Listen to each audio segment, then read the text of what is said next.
Hello students, my self Rajendra Verma, team chemistry.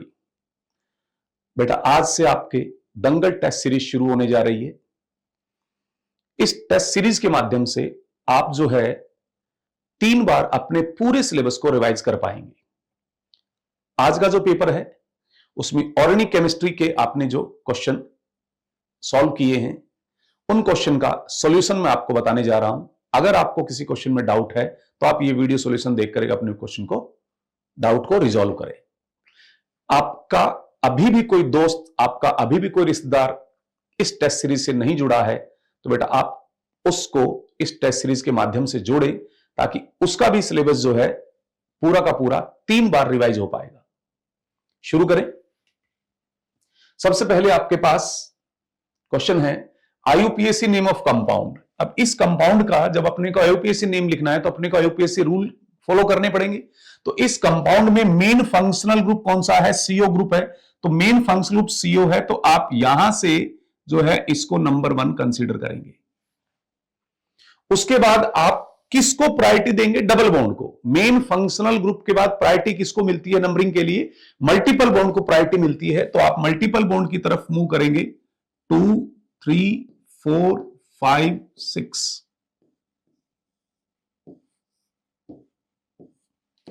ये बेटा आपको इस तरह से नंबरिंग मिली 1, 2, 3, 4, 5, 6। सबसे पहले लोवेस्ट प्रायोरिटी किसको मिलती है? मेन फंक्शनल ग्रुप को लोवेस्ट प्रायोरिटी मिलती है। तो यहां सीओ ग्रुप आपके पास मेन फंक्शनल ग्रुप है। फिर प्रायोरिटी कहां शिफ्ट होगी? मल्टीपल बॉन्ड पर। उसके बाद ये सब्स्टिट्यूएंट OH यहां पर एज ए सब्स्टिट्यूएंट यूज हो रहा है। तो हमने नंबरिंग कर ली। अब OH सब्स्टिट्यूएंट है तो इसके लिए हमें क्या यूज करना पड़ेगा? Prefix hydroxy.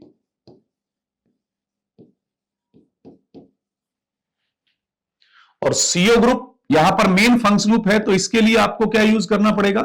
सफिक्स। इसका सफिक्स क्या होता है? ऑन। तो अब इसका आईयूपीएसी नेम लिखें। सबसे पहले हमें इसको लिखना पड़ेगा 6 हाइड्रोक्सी। देखिए 6 हाइड्रोक्सी, ठीक है। फिर साइक्लोहेक्स, साइक्लोहेक्स। उसके बाद 2ईन, 2ईन। और सीओ ग्रुप नंबर 1 पर है 1 ऑन।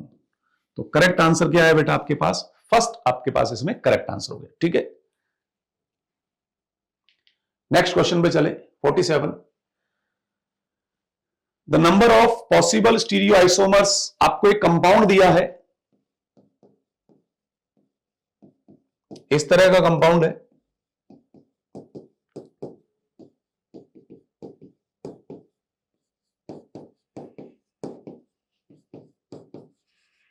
ये कंपाउंड है बेटा, ठीक है। अब इसमें आप देखें ये चारों कायरल सेंटर हैं और पूछा आपसे है पॉसिबल स्टीरियो आइसोमर्स। तो 2n का फॉर्मूला आप अप्लाई करो। 2⁴ आंसर क्या आएगा? 16। फर्स्ट आंसर है ना, ठीक है।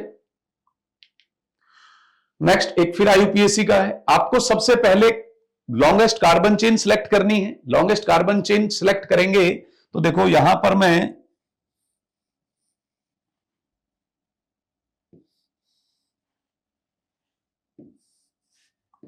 इसको ऐसे लिखता हूं।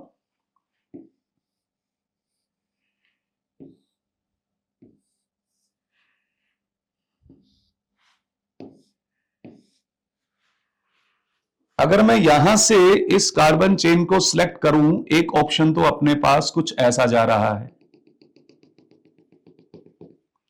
एक ऑप्शन अपने पास कुछ ऐसा जा रहा है।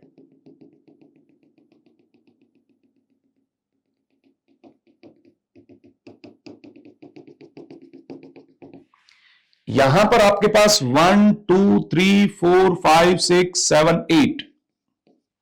यहां देखिए 1, 2, 3, 4, 5, 6, 7, 8 दोनों के पेरेंट कार्बन चेन में नंबर ऑफ कार्बन सिमिलर है। अब ऐसे केस में अपने को क्या लेना होता है? उस पेरेंट कार्बन चेन को सिलेक्ट करना होता है जिसमें नंबर ऑफ सब्स्टिट्यूएंट मैक्सिमम हो। इस केस में सब्स्टिट्यूएंट 2 है और इस केस में 1 2 एंड 1 3 सब्स्टिट्यूएंट है, तो ये इनकरेक्ट हो गया। ये तो इनकरेक्ट है, ये करेक्ट है, इसके अकॉर्डिंग चलना है। अब अपने को नंबरिंग करनी है। Numbering selected parent carbon chain में इस तरह से करते हैं कि सब्स्टिट्यूएंट को लोवेस्ट नंबर मिले। तो उस रूल को अगर अपन फॉलो करेंगे तो नंबरिंग यहां से जाएगी 1 2 3 4 5 6 7 8। नंबर 3 पर इथाइल है, नंबर 2 6 पर मिथाइल है। अल्फाबेटिकली इथाइल पहले आता है तो आपके पास आएगा 3 ethyl 2 6 dimethyl octane. 3 ethyl 2 6 dimethyl octane. Answer कौन सा जाएगा बेटा? फोर्थ आंसर आ गया। ठीक है, next 49 the structure of tertiary butyl group. इनमें से टर्सरी ब्यूटाइल ग्रुप का स्ट्रक्चर कौन सा है? ये तो आपके पास है नॉर्मल ब्यूटाइल, इसको कहेंगे आप सेकेंडरी ब्यूटाइल,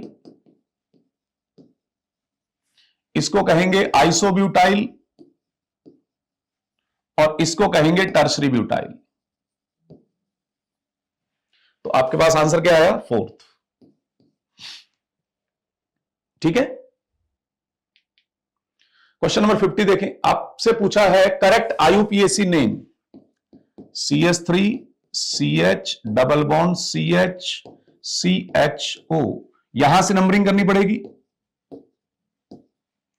ब्यूट 2 इन 1 एल, ये इसका आईयूपीएसी नेम है, तो फर्स्ट आंसर आ जाएगा।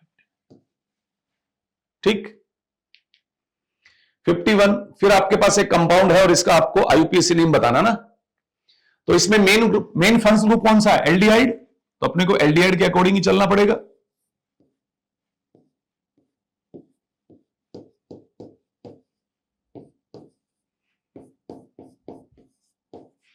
इसमें ये मेन फंक्शनल ग्रुप है जिसको हम प्रिंसिपल फंक्शनल ग्रुप भी कह सकते हैं।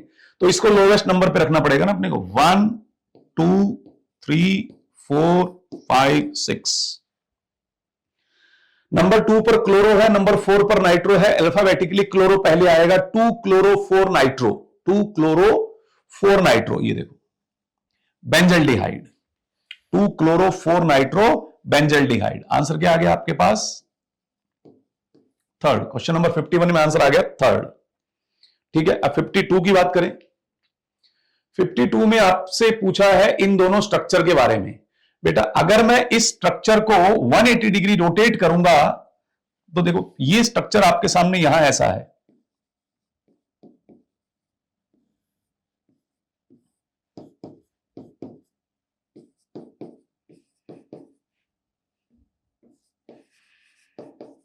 ये तो एक्स है।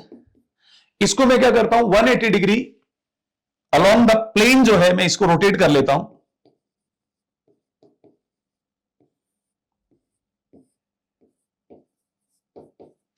इसको जब अपन रोटेट करेंगे तो जो ग्रुप जो है राइट साइड में है वो लेफ्ट साइड में जाएंगे, लेफ्ट साइड वाले राइट साइड में ट्रांसफर हो जाएंगे। कुछ ऐसा हो जाएगा। ये वाई हो गया, मैंने इसको रोटेट कर दिया। 180 डिग्री रोटेट करना अलाउ है बेटा। अब इन दोनों को कंपेयर करें, ये मॉलिक्यूल कायरल है, ये मॉलिक्यूल भी कायरल है और दोनों एक दूसरे के लिए क्या है? मिरर इमेज है। देखो ध्यान से, तो इनमें कौन सा रिलेशन होगा? ये एनेंशियोमर्स हैं। तो आंसर क्या जाएगा? थर्ड। एक्स एंड वाई कैसे हैं? प्रतिबिंब समाविवी एनेंशियोमर है। तो 52 में आंसर क्या चला गया आपका? थर्ड चला गया बेटा। ठीक है, 53 देखें। ग्लिसरीन,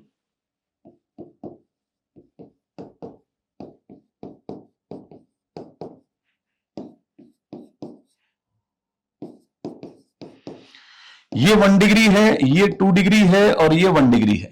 क्या पूछा है? 1 primary OH group, primary OH तो 2 है। 1 टर्सरी, टर्सरी तो कोई है ही नहीं इसके अंदर। 2 सेकेंडरी, ये भी नहीं है। 1 सेकेंडरी OH, ये रहा बेटा। फोर्थ आंसर आ गया ना 53 में। 54 की बात करें बेटा, आपसे आईयूपीएसी नेम पूछा है।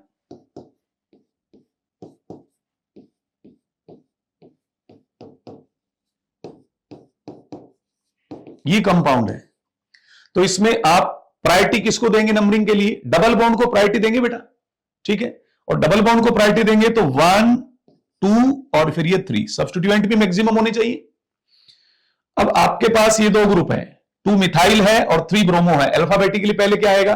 3 ब्रोमो, 3 ब्रोमो 2 मिथाइल होना चाहिए, 3 bromo 2 methyl propene, first answer आ जाएगा। 54 में फर्स्ट आंसर हो गया बेटा, ठीक है।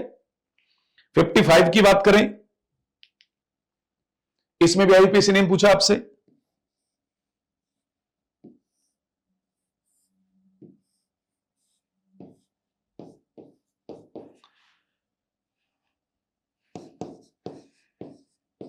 तो पहले हम नंबरिंग करेंगे रूल्स के अकॉर्डिंग, 1 2 3 4 5 6 7। अब देखें 3 और 4 पर आप देख पा रहे हैं इथाइल ग्रुप है, इथाइल अल्फाबेटिकली पहले आएगा तो हाइड्रोक्सी है, तो 3,4 di ethyl 5 hydroxy, 3,4 di ethyl 5 hydroxy hept 6 enoic acid, answer first आ गया बेटा। बात समझ में आ रही है? 55 में आंसर क्या आ गया? फर्स्ट। 56 में देखें, इज नॉट एन इलेक्ट्रोफाइल, ये देखो बेटा कौन सा इलेक्ट्रॉन स्नेही नहीं है। इलेक्ट्रोफाइल कौन होते हैं? जिनका ऑक्टेट इनकंप्लीट हो और वो इलेक्ट्रॉन गेन करने की टेंडेंसी रखता हो, उसको अपन इलेक्ट्रोफाइल कहते हैं। तो ये सारे तो इलेक्ट्रोफाइल हैं, लेकिन NH3 जो है एक न्यूक्लियोफाइल होगा। ऑक्टेट कंप्लीट है और लोन पेयर नाइट्रोजन जो है वो डोनेट करेगा, तो इसमें आंसर क्या चला गया बेटा आपके पास? फोर्थ, क्योंकि फोर्थ इलेक्ट्रोफाइल नहीं है, न्यूक्लियोफाइल है। 57 एरोमेटिक स्पीसीज, एरोमेटिक प्रजातियां कौन सी है ये आपको देखना है। एरोमेटिक के लिए क्या कंडीशन है? पहली कंडीशन साइक्लिक प्लेनर स्ट्रक्चर होना चाहिए, फिर कंप्लीटली डीलोकलाइज्ड पाई इलेक्ट्रॉन होने चाहिए, और उन pi electron number according to Huckel's rule 4n+2 pi होना चाहिए। तो इसको अगर हम फॉलो करेंगे तो 2 pi electron, 6 pi electron, 10 pi electron, ये अपने को नंबर चेक करना है। तो यहां देखें ये एरोमेटिक है 2 पाई इलेक्ट्रॉन के साथ, ये नहीं है बेटा, ये नॉन एरोमेटिक होता है।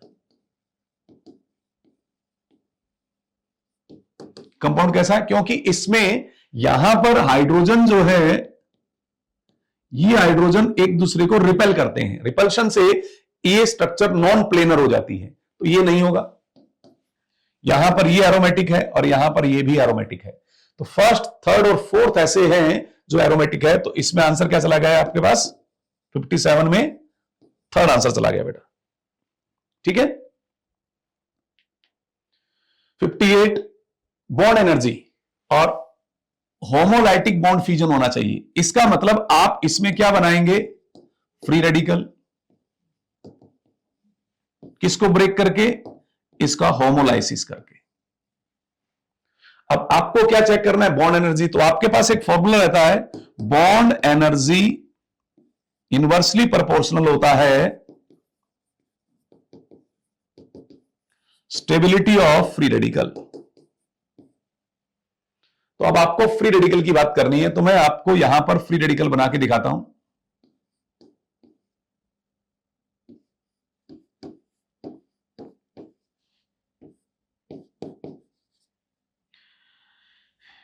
ये ए है, यहां से ये फ्री रेडिकल बनेगा ए से, तो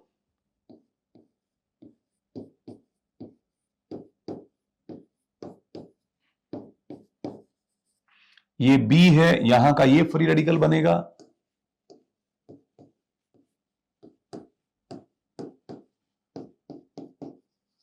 और ये सी है, यहां से ये फ्री रेडिकल मिलेगा।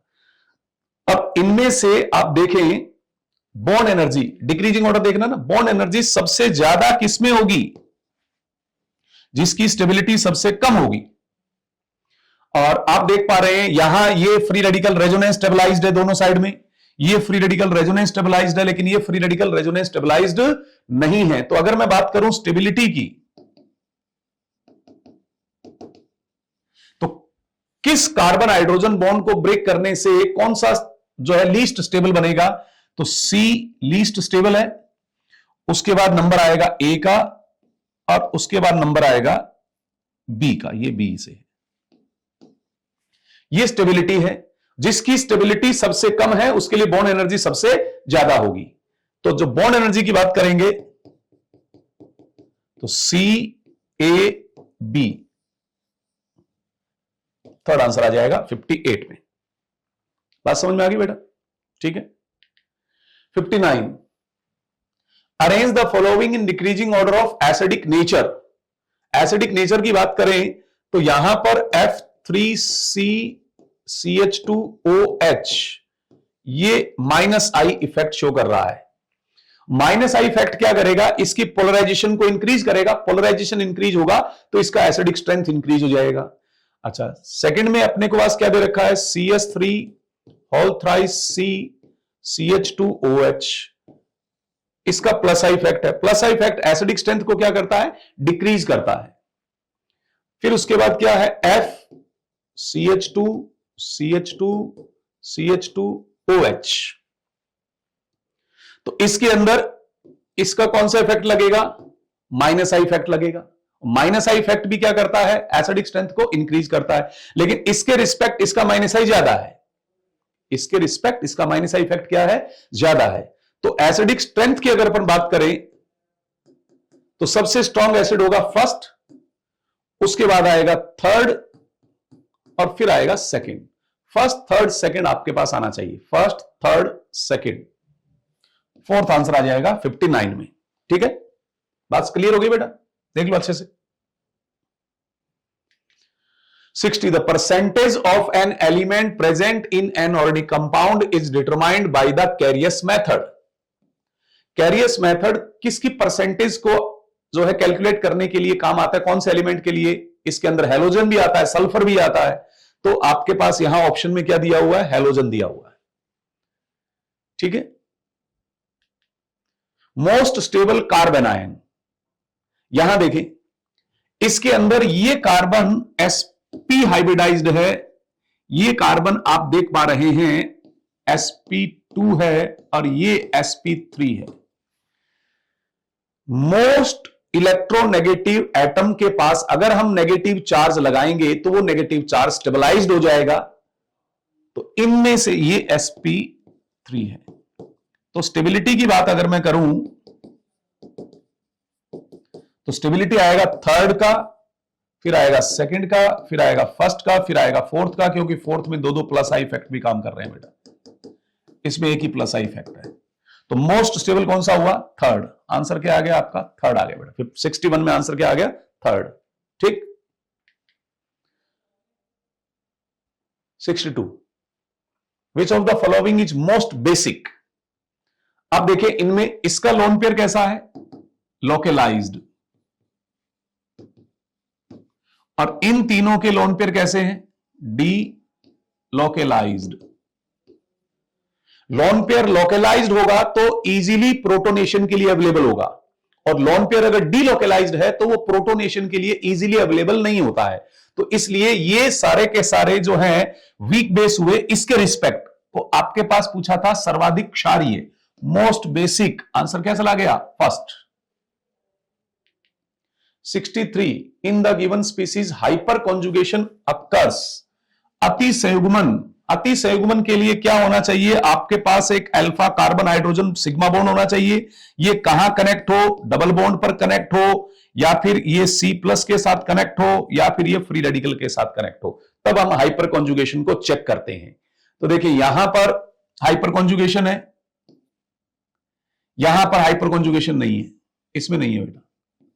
यहां पर ये रहा अल्फा, हाइपर कॉन्जुगेशन आ जाएगा। इसमें ये रहा अल्फा, यहां हाइपर कॉन्जुगेशन आ जाएगा। तो फर्स्ट में हाइपर कॉन्जुगेशन है, थर्ड में है और फोर्थ में है। फर्स्ट, थर्ड, फोर्थ में हाइपर कॉन्जुगेशन है। आंसर चला गया बेटा थर्ड, 63 में। ठीक है, देख लो अच्छे से। नेक्स्ट देखें, 64 नंबर क्वेश्चन क्या कहता है? Is not an aromatic, aromatic प्रजाति नहीं है। ये 10 पाई इलेक्ट्रॉन के साथ एरोमेटिक है, ये 6 पाई इलेक्ट्रॉन के साथ एरोमेटिक है। इसके अंदर ये एरोमेटिक नहीं है। एरोमेटिसिटी के लिए प्लेनर स्ट्रक्चर होना चाहिए, कंप्लीटली डीलोकलाइज्ड इलेक्ट्रॉन भी होना चाहिए, ये नहीं है। इसमें 2 पाई इलेक्ट्रॉन के साथ एरोमेटिक है, तो इसका आंसर क्या आ गया? थर्ड। ठीक है, 64 में थर्ड आंसर आ गया। 65, incorrect resonating structure of anisole. Anisole की अगर अपन बात करें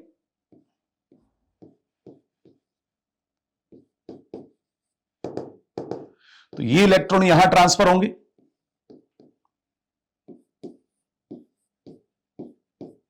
तो कुछ इस तरह से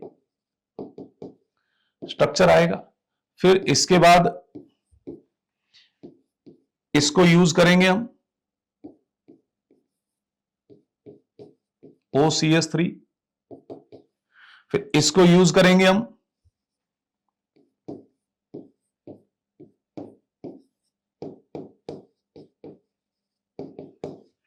फिर इसको यूज करेंगे हम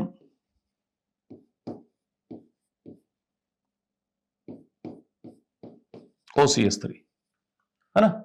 अब इनमें से कौन सा मैच नहीं कर रहा है देखना आपको, ये मैच नहीं कर रहा। देखो यहां पॉजिटिव चार्ज है, जबकि यहां क्या होना चाहिए? नेगेटिव चार्ज होना चाहिए। आंसर क्या आ गया आपका? सेकंड। ठीक है। 66, NaCl and camphor can be separated by. Camphor में कैसी प्रॉपर्टी है बेटा? कैम्फर सॉलिड है, जब हम इसको हीट करते हैं तो ये लिक्विड फेज में नहीं आता, डायरेक्ट जो है वेपर फेज में कन्वर्ट हो जाता है। तो अगर ऐसी प्रॉपर्टी किसी में है तो उसको प्योरीफाई करने के लिए, सेपरेट करने के लिए कौन सी टेक्निक यूज की जाती है? सब्लिमेशन टेक्निक यूज की जाती है। तो 66 में आंसर क्या जाएगा? थर्ड जाएगा। 66 में आंसर क्या चला गया? थर्ड चला गया बेटा। 67, हाइब्रिडाइजेशन बताना है, लेफ्ट टू राइट, ये लेफ्ट ये राइट। अब आप किसी को ये देखो, ये लोन पेयर रेजोनेंस में है, तो ये भी sp2, ये भी sp2, ये भी sp2 ही होगा, ये सारे ही sp2 होंगे बेटा। तो ऐसा कौन सा आया हुआ? फोर्थ। ठीक। 68, विच of the following carboxylate ion is the most stable. कौन सा कार्बोक्सिलेट आयन सबसे अधिक स्थायी है? कार्बोक्सिलेट आयन नेगेटिव चार्ज है, नेगेटिव चार्ज को स्टेबलाइज करने के लिए क्या होना चाहिए? इलेक्ट्रॉन विड्रॉवर। इलेक्ट्रॉन विड्रॉवर ग्रुप जो है नेगेटिव चार्ज को स्टेबलाइज करता है, और इलेक्ट्रॉन डोनर ग्रुप उसको डिस्टेबलाइज करता है। विड्रोविंग पावर ज्यादा से ज्यादा वहां पर होनी चाहिए। तो ये इलेक्ट्रॉन डोनर है, ये विड्रॉवर है, यहां ये भी विड्रॉवर है, और यहां ये डबल विड्रॉवर का काम कर रहा है। यहां पर पावरफुल विड्रॉवर ग्रुप अटैच है, तो आंसर क्या चला जाएगा? 4 चला जाएगा। 69, total number of structural isomer पूछे हैं C4H10O के। C4H10O की बात कर रहा है तो इसका DU 0 है। इसका मतलब आप इसमें क्या बना सकते हैं? Alcohol plus ether. तो अल्कोहल की बात करें तो 4 अल्कोहल आप इसमें बना सकते हैं। Normal butyl alcohol, secondary butyl alcohol, isobutyl alcohol, tertiary butyl alcohol. और ईथर की बात करें तो आप ईथर इसमें 3 बना सकते हैं। इनको ऐड करेंगे तो आपके पास 7 आ जाएगा। ईथर 3 कौन से होंगे?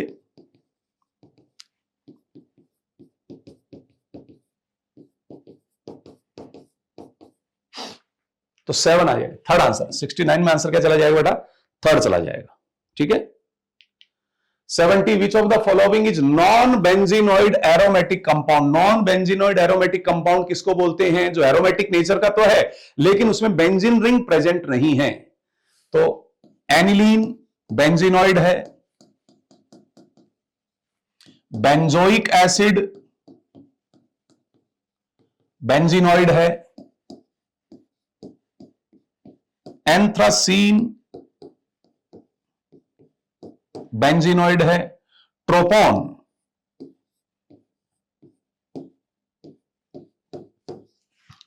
कैसा है? नॉन बेंजीनोइड है। तो आंसर क्या चला गया आपका? फोर्थ। ठीक है। 70 में आंसर क्या चला गया? फोर्थ। नेक्स्ट पे चलते हैं बेटा। नेक्स्ट क्वेश्चन अपने पास है 71, which of the following compound में give blood red colouration while performing Lassaigne test. आपको लैसाने परीक्षण करने के लिए उस यौगिक को आइडेंटिफाई करना है जो रक्त जैसा लाल रंग दे सकता हो। ऐसा कौन सा कंपाउंड है जिसका लैसाने टेस्ट करोगे तो वहां पर ब्लड रेड कलरेशन आएगा। इसके लिए क्या जरूरी है, उस कंपाउंड में सल्फर नाइट्रोजन दोनों की प्रेजेंस जरूरी है। सल्फर नाइट्रोजन दोनों प्रेजेंट होंगे तो वो क्या करेगा, सोडियम के साथ इस तरह से एक सॉल्युबल आयनिक कंपाउंड का फॉर्मेशन कर लेगा। तो ऐसा कौन सा कंपाउंड जिसमें सल्फर और नाइट्रोजन दोनों प्रेजेंट है, सेकंड आंसर आ जाएगा। इसमें जब हम क्या करेंगे, इसको सोडियम के साथ मेल्ट करके एलएस प्रिपेयर करेंगे तो इसके अंदर क्या प्रेजेंट होगा, Na प्लस SCN नेगेटिव, और ये Fe3 प्लस के साथ क्या करता है, ब्लड रेड कलरेशन शो करता है। इसका जो ब्लड रेड कॉम्प्लेक्स का फॉर्मेशन करेगा ये। तो सल्फर और नाइट्रोजन दोनों प्रेजेंट होने चाहिए बेटा, आंसर सेकंड आ जाएगा। ठीक है। 72 structure of 4 methyl paint 2 इनल, 4 methyl होने चाहिए, 1 2 मिथाइल है, 1 2 3 मिथाइल है, 1 2 3 मिथाइल है, 1 2 3 4 5, आंसर फोर्थ आ जाएगा। ठीक, नेक्स्ट पे चलते हैं बेटा अपन। 73 Which among the following purification method is based on the principle of solubility in two different solvent? ये प्रिंसिपल जो है कौन सी टेक्निक, सेपरेशन टेक्निक पे काम आता है बेटा, डिफरेंशियल एक्सट्रैक्शन टेक्निक पर ये काम आता है। डिफरेंशियल एक्सट्रैक्शन टेक्निक तब यूज करते हैं जब अपने पास कोई कंपाउंड एक सॉल्वेंट में उसकी सॉल्युबिलिटी कम है और दूसरे सॉल्वेंट में उसकी सॉल्युबिलिटी ज्यादा है। ठीक है, fourth answer. 74 The fragrance of flowers is due to the presence of some steam volatile organic compound are called essential oils. These are generally insoluble in water. These are generally insoluble in water at room temperature, but are miscible with water vapor in vapor phase. A suitable method for the extraction of these oils from the flowers is. आपसे क्या पूछा है कि जो flowers है उसमें कुछ essential oils present होते हैं और वो एसेंशियल ऑयल जो है रूम टेम्परेचर पर वाटर में इनसॉल्युबल है लेकिन वाटर वेपर में वो सॉल्युबल है। और ये प्रिंसिपल कौन सी टेक्निक के लिए यूज होता है, स्टीम डिस्टिलेशन टेक्निक के लिए इस प्रिंसिपल को यूज किया जाता है। तो आंसर क्या आ जाएगा, फोर्थ आ जाएगा बेटा आपके पास। ठीक है, टेक्निक है आपके दी हुई एनसीईआरटी में, टेक्निक्स के जो प्रिंसिपल्स हैं वो आपको अच्छे से याद करने चाहिए और ये क्वेश्चन आपके एनसीईआरटी एग्जाम्पलर से लिया गया है। एडजॉर्प्शन प्रिंसिपल, बेटा एडजॉर्प्शन प्रिंसिपल कौन से सेपरेशन टेक्निक में काम आता है, आपने सेपरेशन टेक्निक पढ़ी है क्रोमेटोग्राफी। क्रोमेटोग्राफी जो है दो अलग अलग प्रिंसिपल पर काम करती है, एक क्रोमेटोग्राफी काम करती है एडजॉर्प्शन प्रिंसिपल पर और दूसरा क्रोमेटोग्राफी काम करती है पार्टीशन प्रिंसिपल पर। यहां एडजॉर्प्शन प्रिंसिपल दिया है तो क्रोमेटोग्राफी मेथड इसका आंसर आ जाएगा सेकंड। ठीक, आपको दो स्टेटमेंट दिए हैं, अब आपके पास ये कंपाउंड है, चला देख लेते हैं जरा ये कंपाउंड अपने को क्या बता रहा है।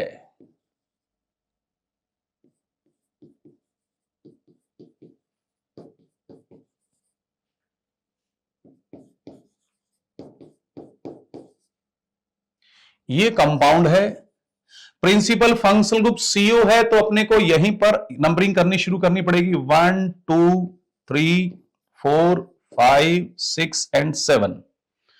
तो 7 hydroxy heptane 2 on, 7 hydroxy heptane 2 on इसका IUPAC नेम है, ये स्टेटमेंट करेक्ट है।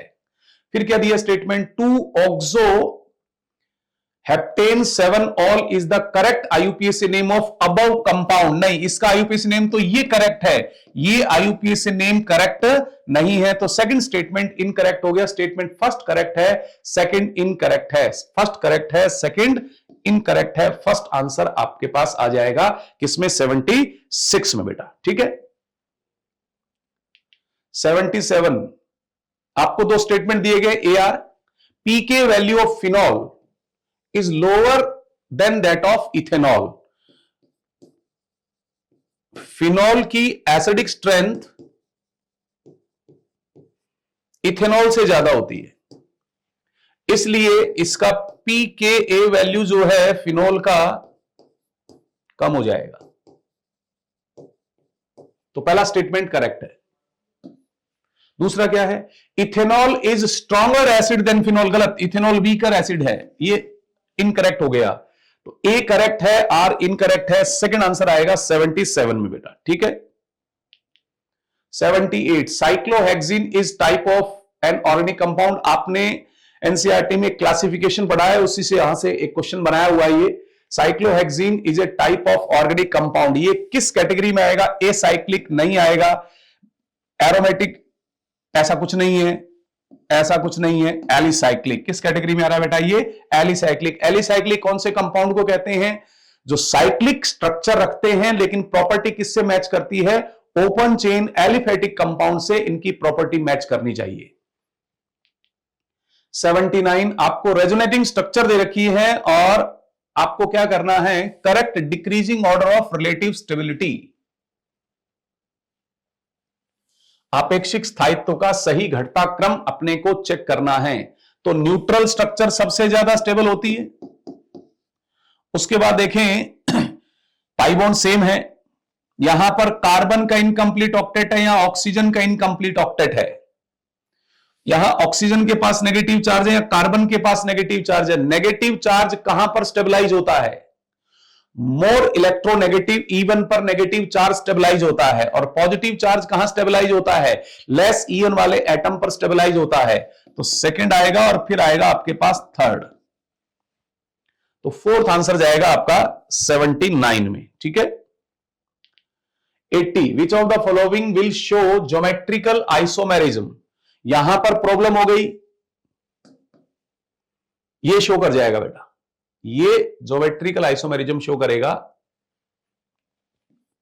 अगर मैं इसको लिखता हूं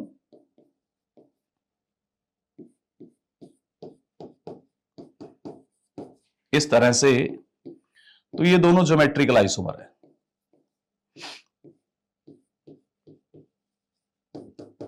ये दोनों क्या होंगे? ज्योमेट्रिकल आइसोमर होंगे। इसमें ज्योमेट्रिकल आइसोमेरिज्म नहीं आएगी, इसमें भी ज्योमेट्रिकल आइसोमेरिज्म नहीं आएगी, क्योंकि इसका लेफ्ट साइड का ये पोर्शन और राइट साइड का ये पोर्शन सिमिलर है, तो इसमें ज्योमेट्रिकल आइसोमेरिज्म नहीं आएगी। सेकंड में ज्योमेट्रिकल आइसोमेरिज्म आएगी। 80 का आंसर क्या चला जाएगा आपके पास? Second. 81 ascending order of acidic nature of the following hydrogen atoms is. Hydrogen परमाणुओं की अम्लीय प्रकृति का बढ़ता क्रम देखना है। तो एसिडिक नेचर की बात करें तो अपने पास मान लो ये कोई एक एसिड है, ये H+ रिलीज करेगा और H- कॉन्जुगेटेड बेस बनाएगा। इस कॉन्जुगेटेड बेस की स्टेबिलिटी बढ़ेगी तो एसिडिक स्ट्रेंथ बढ़ जाएगी। तो देखो ये मैं इनके कॉन्जुगेटेड बेस की स्टेबिलिटी का ऑर्डर लिख रहा हूं बेटा। किसके बेस पर? EN of carbon. और EN का, कार्बन का EN कैसे डिसाइड किया हमने? हाइब्रिडाइजेशन से डिसाइड किया बेटा।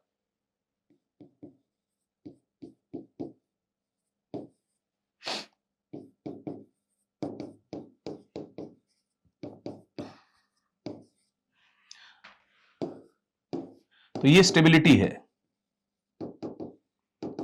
Stability of conjugated base. तो जिसका कॉन्जुगेटेड बेस मोस्ट स्टेबल है उसके एसिड की एसिडिक स्ट्रेंथ सबसे ज्यादा होगी। बात समझ में आ रहा? आपको क्या लिखना है? तो सबसे पहले आएगा आपके पास ये कौन सा है? A। ये कौन सा है? B। और ये कहां है? D। और ये कहां है आपके पास? C। तो आपको लिखना है ascending order C, D, B and A। CDBA, CDBA fourth answer आ जाएगा बेटा इसमें। 81 का आंसर क्या आ गया आपके पास? फोर्थ आ गया, ठीक है। 82 difference in energy between the actual structure and the lowest energy resonance structure. Actual structure कौन सा होता है? रेजोनेंस हाइब्रिड, ठीक है। तो मोस्ट स्टेबल और रेजोनेंस हाइब्रिड की बीच में जो एनर्जी गैप है उसको हम रेजोनेंस एनर्जी कहते हैं। तो आंसर क्या आएगा, फर्स्ट आ जाएगा। 83 functional group that show negative resonance effect minus are effect या कहें माइनस एम इफेक्ट, इनमें से कौन सा शो करेगा? तो ये plus M plus M plus M और ये माइनस एम, फोर्थ आंसर आ जाएगा। एक मैच द कॉलम आपको दिया गया है, ठीक है, और यहां से अपने को आंसर देना है। अब देखो ये फिनोमिना किसको रिप्रेजेंट कर रहा है? प्लस आर को रिप्रेजेंट कर रहा है।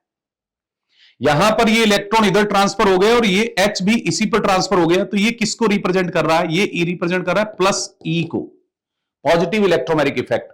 इलेक्ट्रॉन यहां ट्रांसफर हो रहे हैं, ये यहां अटैक कर रहा है, तो माइनस ई को रिप्रेजेंट कर रहा है बेटा। ये इलेक्ट्रॉन विड्रॉवर है तो ये यहां पर माइनस आर को रिप्रेजेंट करेगा।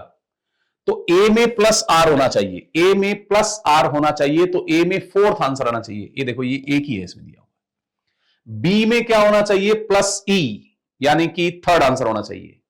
सी में क्या होना चाहिए? माइनस ई, यानी कि फर्स्ट होना चाहिए। और डी में आपके पास क्या होना चाहिए? माइनस आर, सेकंड आंसर आता है। सेकंड आंसर आ गया ना। ये इलेक्ट्रोमैग्नेटिक इफेक्ट है जो आपने अच्छे से पढ़े। आइसोमेरिज्म का एक क्वेश्चन है, match the column. Normal propyl alcohol and isopropyl alcohol, ये पोजीशन आइसोमर है, तो ए में थर्ड आएगा बेटा, ए में थर्ड आएगा, ठीक है। बी में तो फिर फर्स्ट दिया ही हुआ है, तो कोई देखने की जरूरत नहीं है। सी देखते हैं, propanone and propanal, propanone and propanal, ये दोनों आपस में क्या है? एफआई, फंक्शनल आइसोमर है बेटा। ये फंक्शनल आइसोमर है तो सी में फोर्थ होना चाहिए। सी में फोर्थ ये दिया हुआ है, तो आपके पास आंसर क्या चला जाएगा? फर्स्ट चला जाएगा 85 में, ठीक है। 86 आपके पास फिर आइसोमेरिज्म का ही क्वेश्चन है। आपसे पूछा है विच of the following is metamer of the given compound, इसका मेटामर चाहिए आपको, ठीक है। ये तो नहीं हो सकते, ये तो आइसोमर ही नहीं है। देखो यहां पर और यहां देखो आइसोमर नहीं है, इसमें ये भी दोनों आइसोमर नहीं है, दोनों साइड में बेंजीन दे दी। अब यहां पर आप देखें फंक्शनल ग्रुप चेंज हो गया, तो इसको जब इससे कंपेयर करूंगा तो फंक्शनल आइसोमर होंगे, मेटामर थोड़ा होंगे कोई ये। इसको इससे कंपेयर करेंगे तो ये आपके पास देखें नाइट्रोजन पर बेंजीन रिंग है, इसके कार्बन पर बेंजीन आ गई साइक्लो, तो आपके पास आंसर क्या चला जाएगा? फोर्थ चला जाएगा 86 में बेटा, ठीक है। बात समझ में आ रही है? आइसोमेरिज्म का question. 87 incorrect statement regarding the geometrical isomers of 2-ब्यूटीन, देखते हैं।